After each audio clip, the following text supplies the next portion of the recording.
Welcome to this lecture on splitting sprite sheet using Photoshop. Let's get started. Go to the Windows search bar and search for Adobe Photoshop. If you don't have Photoshop, then download and install it from the Adobe's website. Once Photoshop is opened, click on the Open button and find your sprite sheet where it is located in your PC. Select the slice tool from the toolbar. If you don't see the slice tool in the toolbar, in the bottom of the toolbar,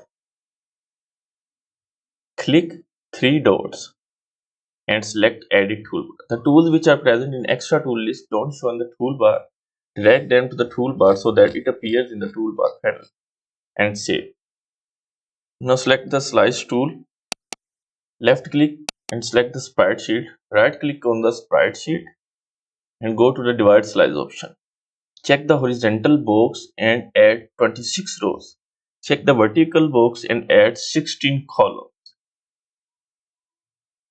Hold Alt key and move mouse wheel to zoom. You can see that there are blank spaces as well. The animations are equally sliced in the same portion, which is nice. We want all the animations in same portion so that animation work properly in the end. These are the blank spaces. Now go to the File option, Export, select Save for Web option.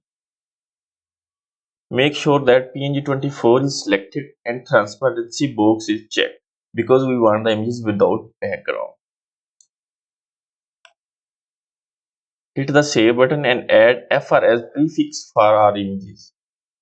Create a new folder, name it Fire Warrior Split Sprite and click Save button. After processing, all the animation images will be saved in the given location.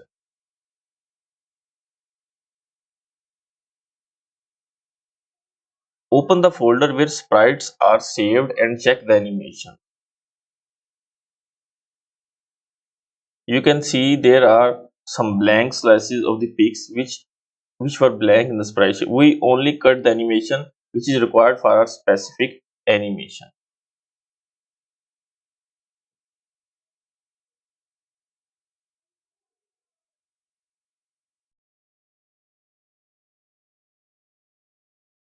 Open the images folder, select the idle animations and paste the idle animation in the new created idle folder.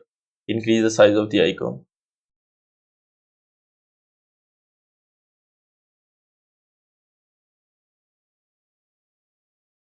Similarly, select the animations for run, cut them out, create a new folder, name it run and paste all the animations in the run folder. Increase the icon size.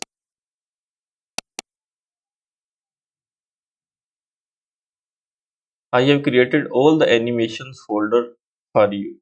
In the next lecture, we will create a project and port these animations into our new project.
Check out my complete Unreal Engine 5 Android mobile game development course on Udemy website. Link in the description. If you have any question, ask me in the comment section. If you enjoyed the video, hit like, subscribe, and press bell icon for regular updates.